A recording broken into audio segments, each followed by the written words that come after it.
రేవంత్ రెడ్డి పరోక్షంగా బీజేపీ పార్టీకి సపోర్ట్ చేస్తూ కాంగ్రెస్ పార్టీని ఖతం చేస్తున్నారు.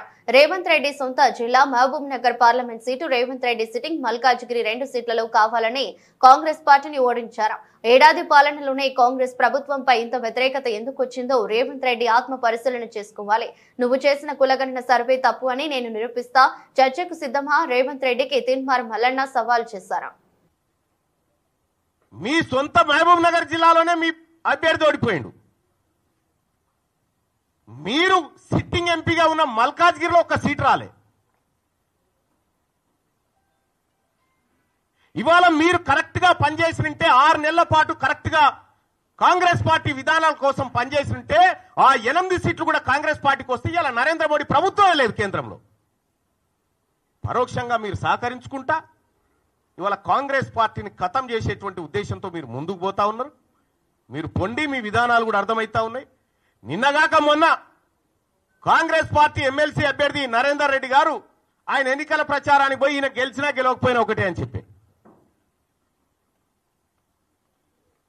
ఈయన గెలిచినా గెలవకపోయినా ఒకటే అని చెప్పే, మరి నరేంద్ర మోడీ గారు బొమ్మ పెట్టుకున్నటువంటి బీజేపీ అభ్యర్థి ఆడ గెలుస్తా ఉన్నాడు. ఇంకో టీచర్ ఎమ్మెల్సీ ఎన్నికల్లో భారతీయ జనతా పార్టీ ఒక బీసీ బిడ్డకు టికెట్ ఇచ్చి ఫస్ట్ ప్రియారిటీలో టీచర్ ఎమ్మెల్సీ గెలిచి ఆ ఇంపాక్ట్ తోటి పట్టభద్రుల ఎమ్మెల్సీ ఎన్నికలు కూడా గెలుస్తా ఉంది. మీరు జిల్లాలు మొత్తం ఈ మెదకు, ఆదిలాబాద్, నిజామాబాద్, కరీంనగర్ పిట్ట తిరిగి ఎమ్మెల్సీ ఎన్నికలు ఏంది ఫలితం? ఇవాళ ఎందుకు తారుమారైతా ఉంది? ఇవాళ ఏడాది లోపలనే కాంగ్రెస్ పార్టీ పైన, ప్రభుత్వం పైన ఇంత వ్యతిరేకత ఎందుకు వస్తా ఉంది? ఆత్మ పరిశీలన చేసుకోవాలి కదా. ఇది మీరు చేసింది పక్కా సమాచారం అయితే, పక్కా సేకరించిన లెక్కలే అయితే ముఖ్యమంత్రి గారు ఆ సర్వేకు మీరు బాధ్యత వహిస్తారా?